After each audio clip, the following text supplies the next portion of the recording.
Kumusta mga kanoise? Welcome back sa ating YouTube channel, Filipino Noise. So ngayong araw, another update naman tayo about i-impeach naman ito. So ang video ito ay mula kay Agila ng Bayan. So meron itong pamagat na kakapasok lang, i-impeach na Ted Filon. Pinagtanggol si VP Sara sa planong impeachment ni BBM sa kanya. So panoorin natin to, men. So I think courtesy na din kay Ted Filon sa News 5 Everywhere, or so kung sino man tong videong ito, men. So bago natin simulan, Agila ng Bayan, supportahan nyo yan. Tapos syempre, kung trip nyo ng mga ganitong reaction video, may kasama kayong manood, huwag nyo na rin kalimutang supportahan yung YouTube channel natin, Filipino Noise. So mga kanoise, hindi na natin ito patatagalin pa. Simulan na natin. So again, ang pamagat ng video ito, kakapasok lang, i-impeach na Ted Filon. Pinagtanggol si VP Sara sa planong impeachment ni BBM sa kanya. So again, Agila ng Bayan, Ted Filon, News 5 Everywhere, Filipino Noise. Like, comment, share, subscribe. Start. Tapusin nyo! Mas maganda rin po sa presidente kung Ulit, start zero. sinimulan nyo, tapusin nyo! Mas maganda rin po sa presidente kung ang dating niya ay, dahil sa akin, nagkautang na loob ka pa. ayun. O sinabi ko na May asong Wag umiyak. Tuloy, ha? Sa tatay at saka sa anak ko. kumbaga ceasefire muna tayo. Lamig-lamig muna tayo dito. Diba? Kasi ako dito, ayokong mangyari yan. So lumalabas nga, kung iisipin natin itong binabanggit nga ni Ma'am na Sarsuela, baka nga ganun po ang takbo dito. Sino ba nagsimula nito? Kayo nagsimula nito Diba? Committee on Accountability, kayo nagsimula Ito din yung gusto ko kay Ted Filon, kasi hindi din siya namimili. So I think simula ngayon, try nating tingnan lang natin yung mga punto ng magkabilang panig. Kasi ako I'm a unit team supporter. So binoto ko si President Bongbong Marcos as a president, tapos si VP Sara as a vice president. So may mga lapses din naman sila, both parties, and the same time I think meron din naman silang mga punto, di ba? Both parties din. So tingnan lang natin, men. So para maiwasan din natin yung pagiging di ba, bias or whatsoever. Imagine, impeaching the vice president. Gago! Yun o napagtanto nila na wala silang boto sa Senado. At huwag mo kakalimutan na si VP Sara, kahit bumababa ang kanyang trust ratings o performance ratings, mataas pa rin yan. Well, I have to agree with that. Right? Totoo yan, baby. Totoo. Same, agree din ako doon, men. Din talaga, kahit nasabihin natin na nung time ng Pogo or yung mga binabato sa mga Duterte, men. Yung Duterte, hindi mo pa rin talaga sila maaring i-underestimate pagdating ng halalan Kasi yun nga, may mga tao pa rin talaga na sumusuporta sa kanila. Totoo yan. Oh. Sino ba nagsimula nito? Kayo nagsimula nito Committee on Accountability, kayo nagsimula Sa akin lang sa mga congressman ngayon, kila Congressman Joel Chua, lalo na po ang kanyang pinamumunuang komite ay Committee on Good Government and Public Accountability. So tayo naman trabaho lang. With respect sa impeachment, wala naman po akong alam pa doon. So, hindi ko po alam. Wala po akong idea sa impeachment. Basta tayo I think nakausap to ni Manong ginagawa na Ted. po natin yung trabaho. Bakit po ba ang impeachment process ay nasa ilalim po ng Article 11, Accountability of Public Officers. Opo, ito po specific na naandoon sa artikulo ng pagpapanagot sa mga opisyal ng bayan. So, ang akin po lamang dito, sa lahat po ngayon, mga nagsasabi, pati sa kanilang SecGen, na sinasabi na ngayon, ang amin na lamang remaining session days ay 8 na lang. Ang pinapakita po dito, 10 days lang, di ba? Upon receipt ng tanggapan po ng speaker. Yan po mga usapin na mga numerong yan ay Yun din, yung speaker, I think ayaw niya rin. pawang ministerial lamang basically. Hindi nangangahulugan na uubusin mo yung 10 days. Di ba? Maaring pag sumite sa speaker's office, agad niya nang isasabihin sa Committee on Rules, i-calendar nyo na yan. Within 3 days, session days. Para na ma-refer sa Committee on Justice. Purely Buti pa tong si Ted Filon, matalino pa sa yung mga nag-aano ng impeachment. ministerial. Wala ka pang desisyon na gagawin dyan. Yung pong form and substance niyan, hindi sa kanila yan. But basically po ngayon, sa mga nagsasabi po, na kesyo apot sa oras, kesyo mag-e-eleksyon, kesyo ganire, kesyo ganoon, sino ba nagsimula nito? Tama naman, di ba? Bakit bigla kayong mag-i-excuse? Sinimulan nyo Yan din yung isa sa kinapangit na mga nakaupo sa gobyerno natin, kasi parang puro lang sila pasikat ba na halimbawa ganun yung mga issue dati na ganyan paingangin tapos maya-maya wala na biglang tatahimik yung issue hindi man lang natin or hindi man lang nila tayo binigyan ng update na halimbawa ito sige oy si Senior Aguila kulong na oy si ano kulong na oy si ano kulong na wala nang ganung update like nung first ano tong talaga yung first bagsak ng issue wala doon lang pagpipiestahan tapos pagkatapos nun wala nang update kaya tayo medyo mapapakamo tayo sa ulo na oy ano na bang nangyari or may mga maganda ba talagang outcome yung mga pinagkagagawa nila dyan sa ano 'di ba Sino ba nagsimula nito? Kayo nagsimula nito eh. 'Di ba? Committee on Accountability, kayo nagsimula eh. Lumabas yung, bagamat ito po, sigurado ako ang depensa dito, yung pinagbabasihan yung committee report na yan, hindi pa final yan, tama? Committee, COA pa lang yan eh. Yan pa lamang ay memorandum na sinasabi na meron kang dapat ipaliwanag. Binibigyan pa ng sapat na panahon ang tanggapan ng Vice Presidente na magpaliwanag. At yan po ay hindi pa nga itong umaabot sa deadline. So pagkatapos niyan, papanik pa yan sa Commission and then Supreme Court. Yan po ang depensa dyan. Yaang inyong sinasabi na yan, na COA report na yan, memorandum na yan, hindi pa yan final. Correct. Tama po, hindi pa yan final. Correct. Paano nga naman daw kapag nag-impeachment ka at yan ang pagbabasihan mo? Hindi pa nga final. Paano pa sinabi ng Supreme Court na tama din? Tama din naman. Nabisto din. Grabe, ang talino talaga ni Manong Tedmen. Sayang hindi siya tumakmong senador. Do not ask due process. Diba? Pero sa kabilang banda, may lumabas nga kasi na mga Mary Grace Piatos. May mga lumabas mga tempura. Kokoy Villamin. May lumabas pa mga kapatid na mga informasyon na Actually, dyan, medyo ano din talaga ako dyan sa mga piatos na yan. Medyo curious ako dyan. So, tingnan natin kung ano yung say dito ni wala doon. Practically po, hindi nakalatag doon sa memorandum ng COA. So, binigyan nyo ng susi itong mga grupong ito na maghain ng impeachment complaint, di ba? So, ibig sabihin, kayo ang nagbukas ng daan, kayo ang nagbukas ng pinto, para maghain ng impeachment ang mamamayan. So, kayo nagsimula nito. Sinimulan nyo, tapusin nyo. Yung ganun kasi hindi. Hindi pa tayo tapos. Ay, hindi ka pa Congressman tapos. Bakit meron naman tayo mga... Wait lang po kami. Napagkakwela eh. Medyo hold lang ng konti. BRB kumbaga. Okay. Be right back tayo. Be right Pero mukha po naman, pwede mo naman sadyain yun para ho pumutok ang balita na pinipigil ko sila. Kasi nga naman, para nang sa ganun, total naman hindi ito pwedeng umusad, mas maganda na, may utang na loob sila sa akin. Ano yun, si PBBM ba yung Si PBBM ba yung pinaparinggan dito ni ni Ted Filon? Ulit nga. Inyon para ho pumutok ang balita na pinipigil ko sila. Kasi nga naman, para nang sa ganun, total naman hindi ito pwedeng umusad, mas maganda na, may utang na loob sila sa akin. Kasi, di ba nung naghain ng impeachment, tapos parang tinanong yung presidente natin, tapos ang sagot lang ni PBBM doon is, ayaw niya or hindi niya inirekomenda ata na i-impeach ang vice presidente. So yun, naging hati naman din yung opinion ng taong bayan doon men kasi yun nga I think hindi mahirap hindi natin masasabi kung ano talaga yung minimin ng pangulo doon. It's either totoo or from the heart niya talaga yun na sinabi niya na wag niyong ituloy yung impeachment ng vice president kasi ayaw kong mawala ng dito sa some kind pwesto siguro na ako yung presidente na walang bibi, something like that siguro.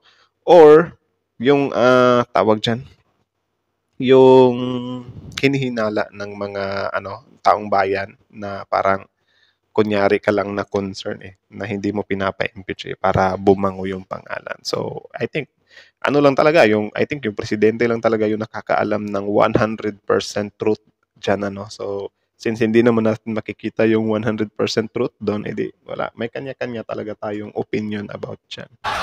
Mabubudulin. Okay. Yan ang mga Pilipino. Talaga bang kung ikaw Pangulo ng Pilipinas, sinasabi mo na dapat ginagalang natin ang proseso at ang Kongreso sa kanilang kapangyarihan, ikaw ba mismo magmemensahe sa mga kongresista na itigil nyo yan? Yang binabalak yung impeachment na iyan. Imagine, impeaching the Vice President. Talaga bang yon o napagtanto nila na wala silang boto sa Senado? Na magtatagumpay ang impeachment kapag mayroong suporta ang presidente. Kung pag-uusapan po natin... Ngayon ko lang to nalaman Kasi tama din naman kahit sabihin natin na si BP Sara is meron nga siyang mga issues about nga doon sa confidential fund or yung sa mga threat na yon is parang ano din talaga, may mga solid Duterte din kasi talaga sa Senado min eh. I think sa Congress din, meron din silang kahit papaano. ay Kamara de Representante. Ang kailangan lang naman po sa Kamara ay 1/3 ng boto. Pwede nga silang dumiretso eh. Hindi na ho idaan sa hearing by mere resolution. Opo, maaari na ho itong pagpirmahan na lamang ng mga miyembro na 105 lamang ang bilang. Pwede na pong agad na dumiretso sa Senado at maihain po yung articles of impeachment. Impeach na kumbaga ang opisyal sa botong 105 lamang. Pero sa Senado, Ako to be honest ayaw ko rin kay ano min talaga, kay Romualdez min. kailangan Masyado kasing pilit yung ano po ng niya. 2/3 vote, 16 votes para po sa conviction. Mukhang mahihirapan sila. Yan ang realidad. Pero kung ikaw yung presidente o ikaw mismo yung leadership sa Kamara de Representante, mag-iisip ka, tutuloy ba natin to kung wala naman tayo boto sa House? At higit sa lahat po, yung panahon na binabanggit ni Congressman Joel Chua, bakit ika ninyo? Kasi nga po, ngayon po, Grabe ano. I think after na nito yung one-on-one interview niya kay Chua no, pero ganyan binibira niya pa rin like men. Or correct me if I'm wrong na lang, if una ba tong lumabas bago niya birahin itong si Chua or after na nung interview niya? Kasi kung after na men, grabe. Ano talaga si Ted Filon men, parang wala talaga siyang kinikilingan mode ano. Grabe. magbe-break sila sa December 18. Magbabalik po sila mga kapatid, Enero 13 hanggang Pebrero 7 na lang. Pagkatapos niyan, 'Di ba? Napakaswerte ng mga kumag, 'di ba? Ang tataas ng bakasyon. 'Di ba? Tapos 'di ba dati nung na-issue si Cheese dati na bawasan daw yung ano mga holidays ng mga ordinaryong manggagawa. Inalmahan 'di ba? Kita nyo kayo sobrang taas ng mga bakasyon nyo tapos kaming mga manggagawa dito babawasan nyo pa, ang sarap nyong pag na. kanya na. Ang balik nila mga kapatid, June 2 na. Tapos na ang halalan. Oo. Okay, ang sinasabi po dito, wala na pong oras para po sa usapin na ito dahil ang lahat ay magiging abala na sa halalan. So kung nangyari po yung statement ni VP ni Pangulong Marcos Jr. noong November 25, Yung ganyang kriminal na pagtatangka ay hindi dapat pinapalampas. Yan ay aking papalagan. Boom. and then November 29, araw ng Friday po, nag-iba ho ang ihip ng hangin, nag-iba ang tunog niya. Oo. This does not make any difference to even one single Filipino life. So why waste time on this? Baka po may nangyari in between. Kagaya po ng sinasabi din po ng dumating yung leadership Grabe no, parang ano lang ba, parang sa mga pelikula lang na halimbawa ganyan, ay hindi papalagan kita tapos after mga ilang days, why waste time? Ano pang purpose ng ipagpatuloy natin yung ano, yung impeachment na yan. So, parang may mga nangyayari off cam or I don't know. po ng House at saka ng Senado doon sa BICAM nila noong November 28, mukha pong may mga nangyari pagpupulong at sinabi daw mismo na ng liderato ng Senado na wala tayong oras dyan, gahol tayo sa oras. Di ba mas maganda rin po sa Presidente kung ang dating niya ay, dahil sa akin, Nagkautang na loob ka pa. ayun. Tama na Tama? O sinabi ko Oo. na wag ituloy, Oo, ha? sa tatay at Pwede din yun. Pero yun nga, pwede din kasi siyang hati eh. 'Di ba? Pwede nating sabihin sincere yung presidente doon. Pwede din nating sabihin na pakitang tao lang yung presidente doon. So, ganyan, if ever meron ka ng bias, wala na. Alam na kung ano yung pipiliin mo. Either doon ka sa president at dito ka naman sa sa vice president. So, ang gulo talaga. Malabong maayos tong dalawang to eh. saka sa anak Oo, ko. kumbaga, ceasefire muna tayo. Oo, lamig-lamig muna tayo dito. Di ba? Kasi ako dito, ayokong mangyari yan. So lumalabas nga, kung iisipin natin itong binabanggit nga ni Ma'am na Sarsuela, baka nga ganun po ang takbo dito. Kasi di ba, kinakailangan mo pang magsabi na nagmensahe ako sa kanila para wag nilang ituloy. Doon na lang po muna mag-iisip ka kaagad eh. Di ba? Kasi may resibo ka na nakikialam ka sa kamera, di ba?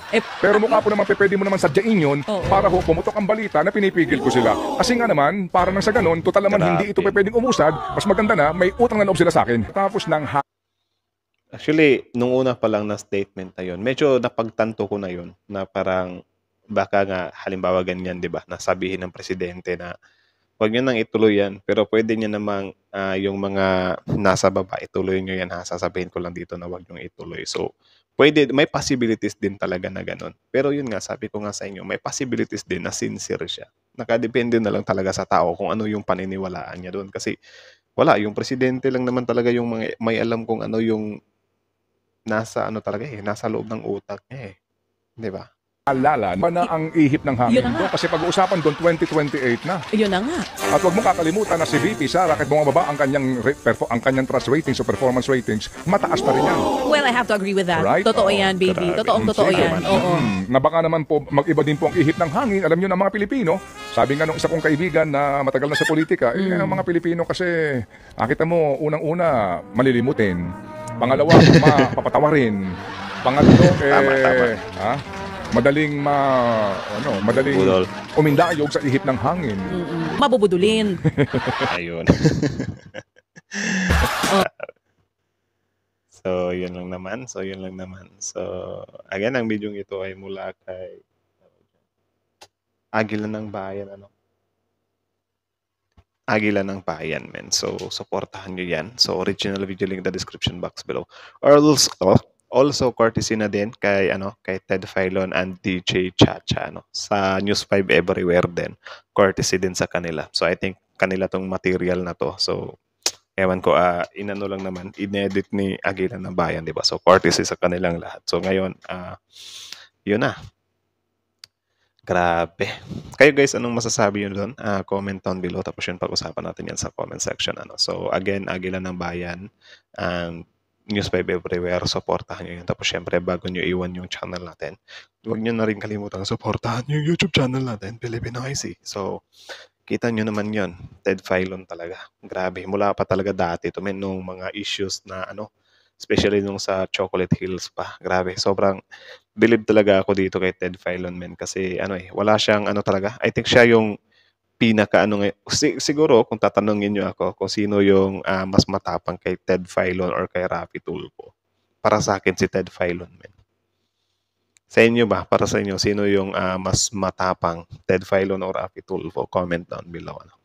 So, ayun nga, about nga doon sa impeachment ni Sara, though hati din naman talaga yung opinion ng taong bayan doon kasi yun, especially yung nagbigay na ng opinion yung presidente na kesyo ganyan. Huwag yung ituloy yung impeachment, something like that. So, doon pa lang, siguro sa mga loyal BBM supporter, naniniwala sila doon na, kita nyo, pinagbigyan pa nga yung vice presidente nyo, di ba, na huwag i-impeach. Ganyan yung presidente. Pwedeng yun yung paniwalaan nila. Pero syempre, doon naman sa side ng mga supporter ni VP Sara, they will take it as, pakitang tao ka lang or acting ka lang. Para yun nga, sabi ni DJ Chacha. So parang ikaw or kami pa ngayon yung may utang na loob sa'yo na ayaw mong ipatuloy.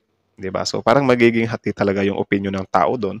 Especially, President and Vice President yung nagtatalo dyan. 'Di ba? And doon naman sa ngayon ko lang napansin yun nung sinabi ni Ted Filon na, 'di ba, ang tawag diyan, ang statement ni Pangulong Marcos doon sa sa threat ni Sara is papalagan niya daw 'yon. Pero after how many days, bakit parang nag-iba yung ihip ng hangin? So ano nga ba daw ba yung nangyari doon So kayo, what do you think? Comment nga kayo sa baba, guys. Tapos yun, hanggang dito na lang muna. So again, Agilan ng Bayan, Philippine IC. So like, comment, share, subscribe. Philippine IC is out.